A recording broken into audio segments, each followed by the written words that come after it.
it's something that I think all business owners need to understand, right? Like, don't wait for a tragedy to happen, right? Have a plan in place. Now nobody's going to say like, oh, somebody's going to use your product maliciously, but it's just, hey, something happens. Here is what our plan of attack is going to be.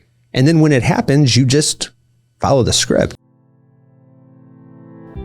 On this Business Monday episode of A Call to Leadership, my In the Trenches co-hosts Sam Salah and Travis Revelle join me back in the studio as we embark on part 2 of this important series on short-term pain for long-term gain. How do we avert disaster in organizations when we're faced with huge trials? I can't wait for you to join us. I'm Dr. Nate Salah, and this is A Call to Leadership.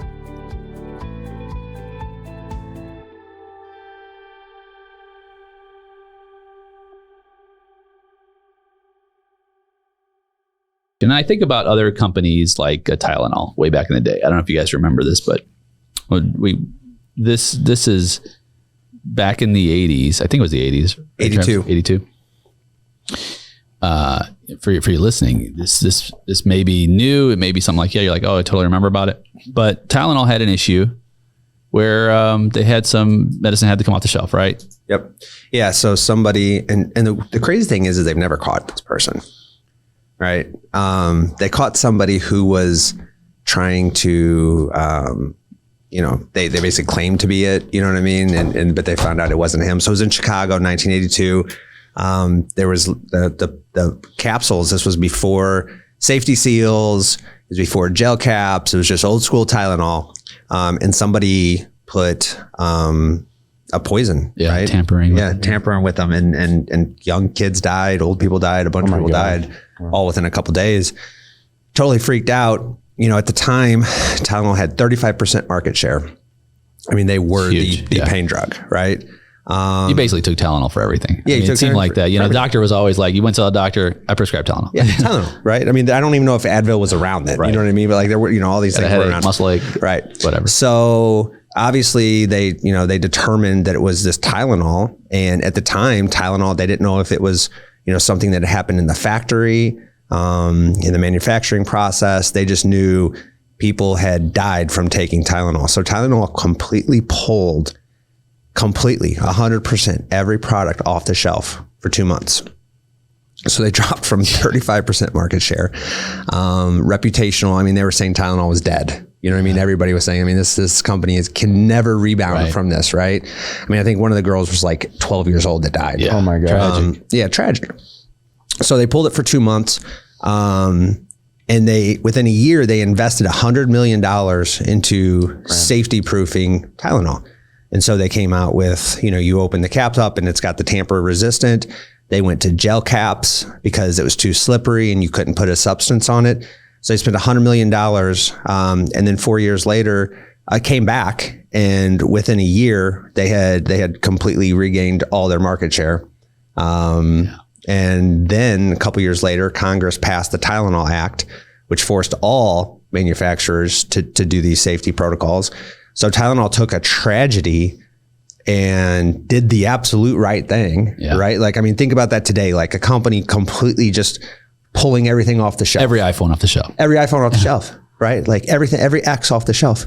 I mean, think about what like the shareholders were doing. I didn't look at what the stock price did. Starbucks. But I mean, that stock price had to just completely tank, but they believed in themselves and they knew it wasn't them.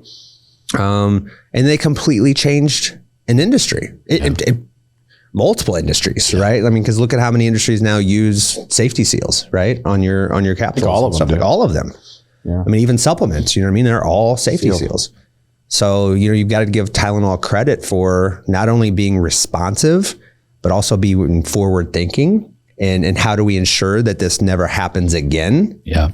I mean, and that's why they're still here today. Yeah. I mean, because most people don't even remember it today. Like you talk about it, right? Remember it. Yeah, but the principles are the same. Yeah. Like, do you apply that, when there's a tragedy that happens, make it an opportunity to, reevaluate how you're doing things and make changes, and maybe you'll come out on top like Tylenol did. I think that's interesting, right? Like sticking to the script, right? Like the formula, all right? Like it's there. It's it's something that I think all business owners need to understand, right? Like, don't wait for a tragedy to happen, right? Have a plan in place. Now nobody's going to say like, oh, somebody's going to use your product maliciously, but it's just, hey, something happens. Here is what our plan of attack is going to be. And then when it happens, you just follow the script. You don't need to react. You just follow your plan. Yeah. And I think looking out, because sometimes if we're just so focused on just what's happening right now, we're focusing on, oh, how can we do damage control? Instead of focusing on what is this company going to look like in 5 years, in 10 years, in 20 years, in 30 years? Because that was 82. It was just 40 years ago last year, right? That this happened. I mean, I've got Tylenol myself. Me too. Most Americans and most people around the world still do, right? So Tylenol is looking at the long game. You know, they're looking at, okay, 40 years is coming. What do we have to do today to make sure that we are still relevant? And they're tough choices too. Sometimes they hurt. I mean, usually they do. Yeah. Short-term pain for long-term gain. I mean, that's a real thing. I like that. Yeah. That's a bumper sticker right there. Yeah. It's a good one, Trev.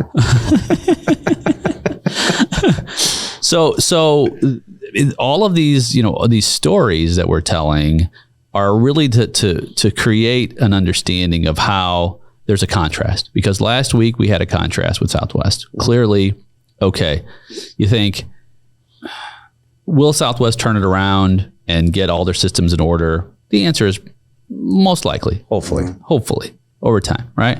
And even though, you know, you two are off the Southwest bandwagon for now, we can have this conversation, say again in another 5 years and say, you know, where are you today with them? Maybe some things change at Southwest that draw you back. Yeah. Which speaks to also to this scenario, right? That short-term pain might mean having to regroup and lose some of your loyal customers. Yeah. Yeah. It's just part of the process. It's what they need to do. Right. You know what I mean? Like, that's what they need to do. And I think, you know, what you've brought this up before, right? Good customers versus raving fans.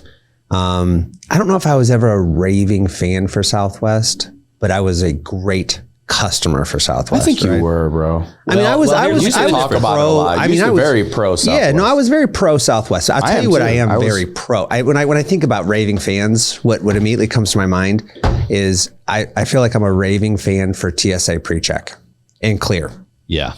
Oh, like, you are. Like, those two things to me, I tell every single person who flies, like, you need TSA PreCheck. Just reminded me. I know you need to do that this week. Yeah. Because it is literally life-saving. I have Clear, but TSA, it's TSA way PreCheck, better. man. I mean, I'm telling you. I mean, you're 3 minutes in security. Right. Yeah, it's awesome. Changes your life going. But because I'm a raving fan, I literally tell every single person who travels the benefits of this. And I even make like jokes like, these two organizations should pay me for the amount of times I sell their product for them. You know? So raving fan is so we would define that as someone who is an advocate for a brand. Correct? Brand advocate. Yeah, that's one way to do it. Yeah. So I love this definition here in this userpilot.com. We'll have it on the website in the show notes. But raving fans can't help talking about you and praising your brand to their network, sharing their satisfying experience with you on social media, driving tons of referrals about your product. Whereas a loyal customer is someone who may tell a few people, but is there to buy your product simply because it fulfills their needs. They're not broadcasting it. Yeah. The raving fan, you can solicit feedback. They'll give you honest feedback. The raving fan will also have a level of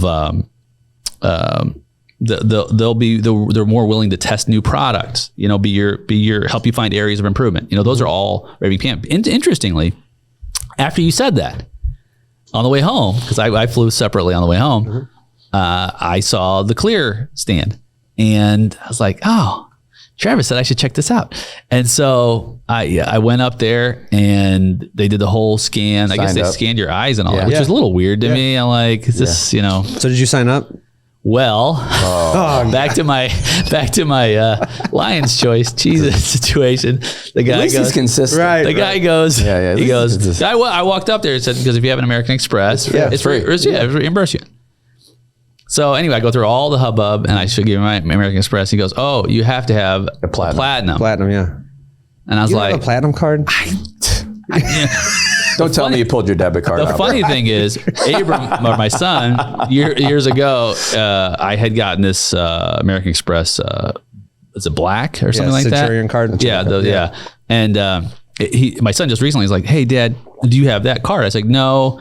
I said, "I got a little flyer for it." And I took it to, when I was teaching business, I said, I took it to school and showed the students how nice it was. And it was they really have to beautiful. invite you to get that too. You cannot apply for it. Yeah. That's what he just told me. He's like, "Dad, this is why he's getting invited, right? Because he's negotiating, or he's in his mind, he's having a struggle over 40-cent cheese, right? And why he's getting invited to apply for the Centurion card. Apparently, they didn't like that I didn't respond to the application. So they never sent me another one after that, which it's okay. But anyway, so I didn't have it. So I told the guy, I think I'm just going to wait in line and I'll come back. I went and looked at the platinum card. I was going to order it. Because actually it does have, it's got a lot good of stuff. perks. It's got a lot of perks, man. Yeah. Good perks.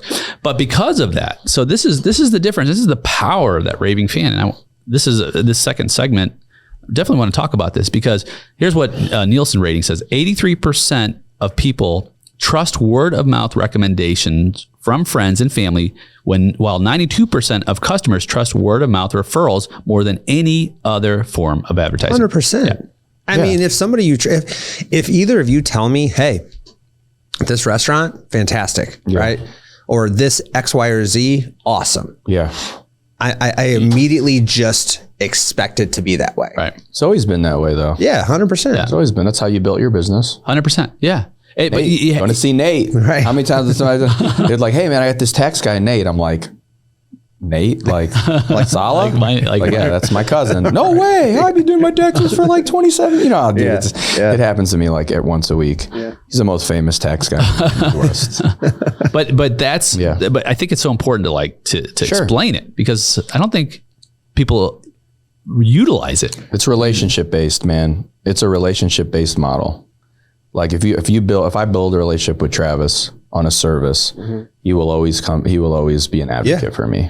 And you know what I think? I think the thing is that people want to have, and I'm just using guy, so people out there don't get offended. It could be a girl or guy. I'm just saying, you want a guy, right? Like, need a cell phone, I want a guy, right? I don't need my taxes, I want a guy, right? I want to buy a car, I want a guy. You know what I mean? Like you had my really good friend and my car guy, Jason, on. You know what I mean? Like he's the first person like if I want something, I have a guy, right? And like I'm going to message that person and be like, "Hey, here's what I'm thinking," because I trust they've built a relationship with over the years that they're going to steer me right. If I'm going to go buy a sports car, I'm calling you. You know what I mean? Like I'm gonna be like, "Bro, what do you think about this? Like, what do you think? Tell me what you think, because you're an expert at that, right? Or if it's telecom, like you're an expert at that. Taxes, I trust you on that."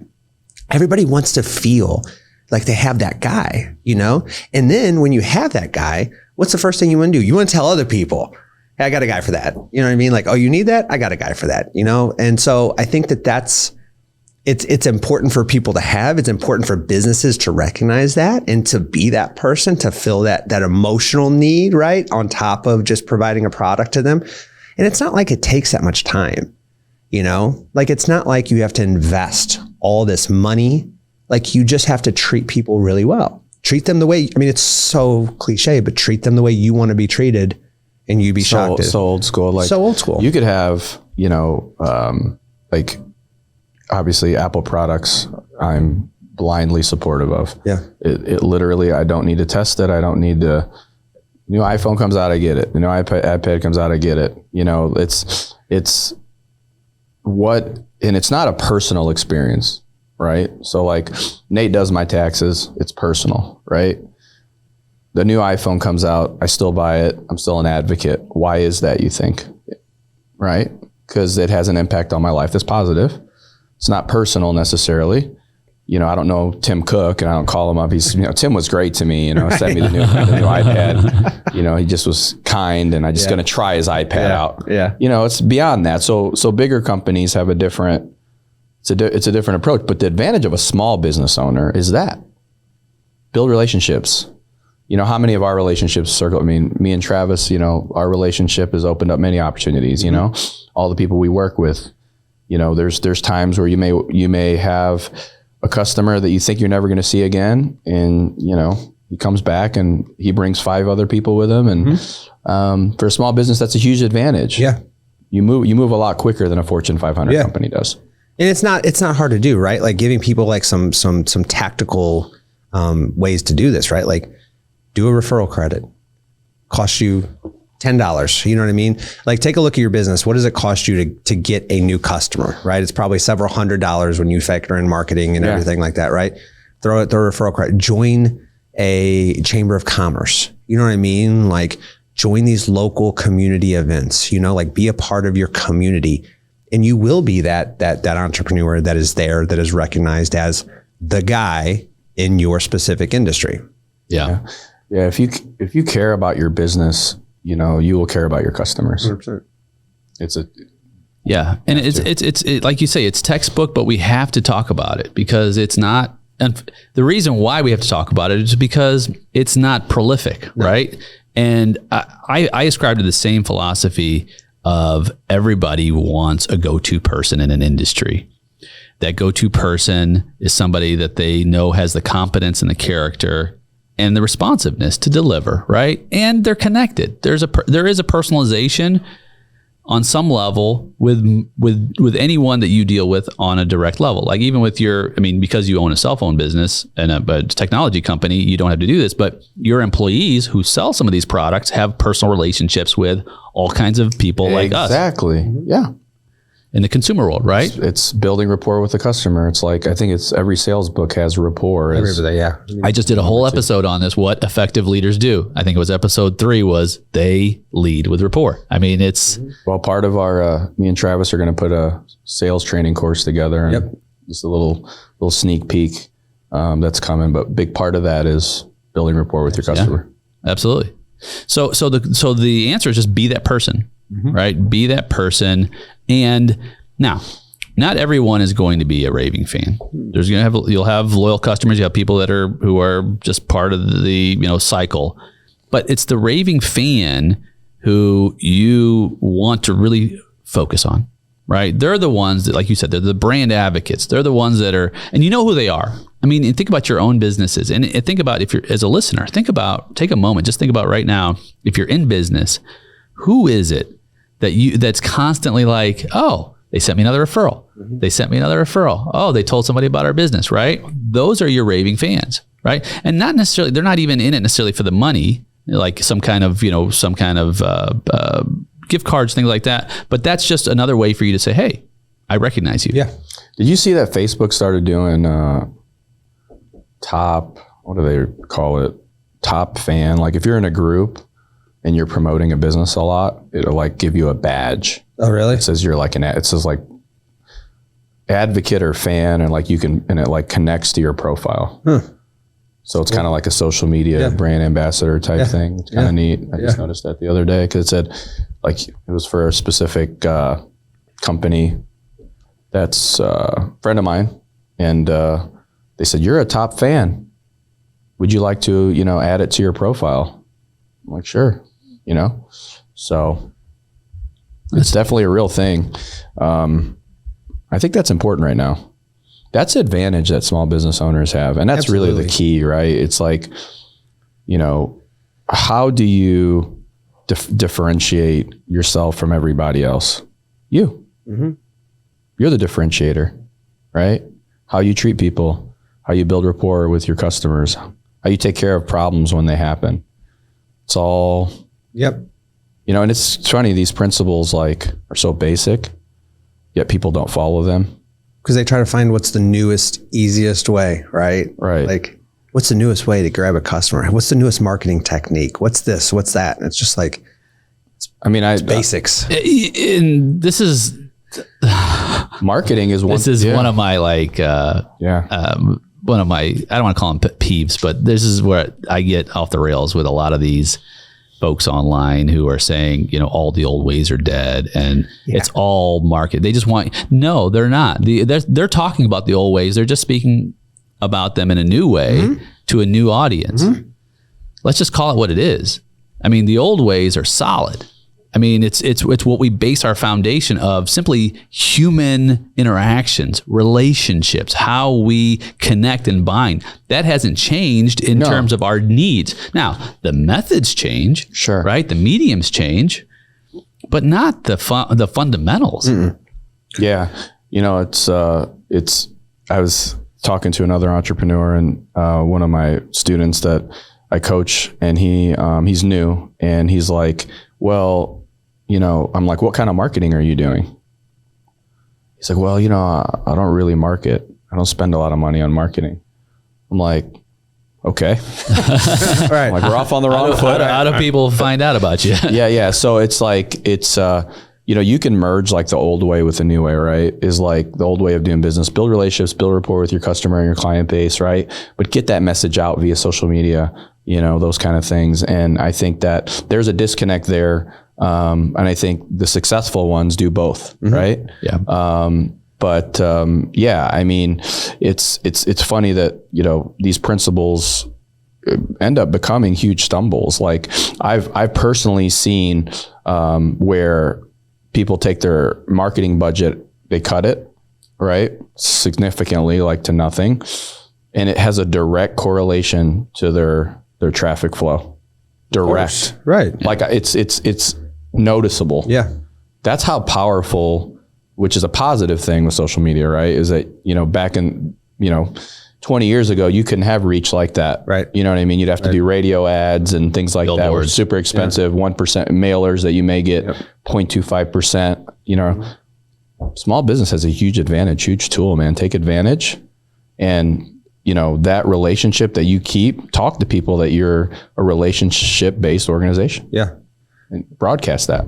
Well, People want that. Yeah, no, they do want that. And it's the principles haven't changed. The medium in which you use those principles have evolved. And so, like you said, I mean, social media is just now an extension of your four walls in your organization, right? So it's continued to build that brand and that customer loyalty through social media, the social interactions. Yeah. In fact, and if you're in a situation where you're like, oh, you know, I don't like to be on social media. I heard it said like this by one of our students and one of our co-members of our leadership group. It's not, don't look at it as necessarily social media, look at it as business media, right? It's just a new forum, as you've stated, for getting the word out. So, you know, your social platforms, you can talk. Actually, a colleague who does a lot of social media work, he says that he calls it the jab, I think, hook. Basically, you do 3 posts on some aspect of your life that maybe isn't super invasive, but then the hook is, the 4th one is some aspect of your business, right? So it connects people to you, who you are. And this is what's kind of beautiful about the new world we live in terms of how we're having more integration into who we are as humans, and not just, you know, back in the day, which I'm talking about 3 years ago before COVID, seems like forever ago. Right. People only knew you from your office. They only knew you from a very strict business environment. What happened when COVID happened, right? People came into your homes because everything was Zoom and virtual. And so people saw what was on your wall. People saw your kids and your dog and the snafus and and everything. Yeah. And you see their lives too. Right. So so there's a bit of humanity that has permeated now through the business environment. And you know, you have to be cautious in some ways, but I think in some ways it's a good thing. Yeah. No, I do too. I think humanizing people is always a good thing, you know? Sure. Because I think at the end of the day, everybody wants very similar things, right? They want a happy life. They want, you know, a life that they're able to spend time with their family, make some money, enjoy themselves, right? I mean, we all want the same things: safety, security, all that stuff. And I think when you connect with people on a human level, outside of a business level, that just increases the business side of it. Yeah. Yeah, which also further drives that raving fan piece, right? Because you're like, wow, this is a person, again, you represent a business. This is a person who I can identify with. I have similar values. I have similar interest, right? When I post a picture of me and one of our dogs. Inevitably, people are like, "Oh, I didn't know you were a dog lover." Yeah, sure am. Cleaning up all the time. I've taken 6,842 walks with him. Not that I'm counting, right? But it's that connection, right? And that connection makes people want to support you even more if they share your experience. Yeah, absolutely, 100%. Just like the car thing. Yeah, right. 100%. Yeah, yeah. You have to. People have to want to spend money with you. Yeah. Right. It's like you don't want to spend money with someone that I don't really. This guy doesn't get a bad feeling. You don't want to pull your wallet out with someone you don't like. Yeah. It's true. You're much more. It's an easier process spending money with someone you like. Yeah. Right? Yeah. It is, and keeping them. And I think people who you get to connect with on that deeper level will also give you more grace. I don't know. There's all different ways to slice this, but it's really worked well for those who I've witnessed, from not only from academia, but from practice and my own practices. Just knowing that you're inaccessible as a human being and it has created so much more business. People are like, you know what? I want to do business with you. Yeah. Because you're real. And they like you. And you're cool. Right. Yeah. Right. Yeah. They like you. Yeah. Why not? Why not just be that person? Now, question is, can you fake it? I mean, for a short period of time. For a short period of time, you can. But I think, look, you don't have to be cool per se, right? You just have to care. If people feel like you care about what their problems are, right? You care about doing a good job. That also goes a long way. You know what I mean? There's people I do business with that I don't necessarily want to go hang out with afterwards, right? But in that specific time frame for that specific task or whatever, like they're my guy. And like, I'm going to go to them and utilize their services and rave about them. And then there are other people that like, I would, if you want to go grab a coffee, like you want to hang out, you want to go to dinner, like absolutely. So I think, I don't think you should fake it. I think you either are empathetic to people or you die. Like, I always think like that's such a hard thing to teach, right? Empathy is such a hard thing to teach. It is. And like, I try to, I teach that to my kids, but they're 6. But to teach that, like, let's just say you're coaching somebody, right? To teach that to a 40-year-old human being, right? At that point, right? You're either empathetic and you can put yourself in your customer situations or you can't. And if you can't, you're probably in the wrong business, If you're in a people business, especially. 100%. Yeah. I mean, the foundations of even servant leadership are listening and empathy, right? I mean, you have to be a good listener. You have to be and not only listening to eat with your ears, listening with your eyes, right? Listening with all your senses, and then having that level of like, because people in business, they have a problem, right? So your empathy, your care kicks in to say, you know what, I know what your problem is. I'm here to help you solve that problem. If there were not problems, there would be no business. Every business is problem solving. That's all it is. Every business, whether you're a lawyer, you're an accountant, you sell products, you work at the police department. Everybody's in business to solve problems. That's it. And the empathy piece, you're right, it's so tough to teach. And I think it was John Maxwell who once said that people don't care what you know until they know that you care. Right? This is the quintessential piece. And I found that the most raving fans are those who are deeply connected with your business are the ones who know that you will fight for them, because that's what business at its pinnacle. Business owners, businesses, we're in the liberation business. We're freedom fighters, right? Leadership, right? And so, like, what bondage are you in? What are we freeing you from? And how will we walk with you every step of the way? I.e., DoorDash, right? We're freeing you from the constraint of having to go get these items on your own. We missed it. We created problems instead of solving them. So we're going to double down on solving your problems because we will fight for you to be satisfied. Yeah. Yeah, it's awesome. I mean, it's what they did. It's what they did. I mean, it's if I was to do it again, that's who I would order from, but I don't think so. I don't think so. You definitely won't be leaving your bag. Yeah. Right. man, that was a close call. Right. I definitely wouldn't have handled it that well. Yeah. I don't think. That's Kudos. kudos to him. Yeah, absolutely. Well, we'll see how it goes. I think this is a good episode. Yeah, this is good. Yeah. So we know a lot more about how we can recover. And from these situations, I know that someone listening today is like, yeah, that's good. I was about to try to scramble my eggs and try to figure out a way to like cut my losses. No, go in, even if it Short-term pain for long-term gain. Look long-term.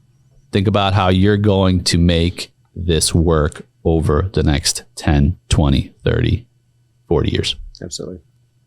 Well, my friend, thank you for joining me on this episode of A Call to Leadership. If you've been listening, you've probably heard me talk about our accounting and advisory business. And this show was actually born out of that business, those relationships. I found that entrepreneurs and professionals were missing aspects of their leadership that fed into their bottom line and helped their businesses be successful. If you're in that place where you feel, oh my goodness, my tax person or my accountant, I can't find them, or maybe the service wasn't up to my expectations, do not despair. I'll leave how you can find us in the show notes.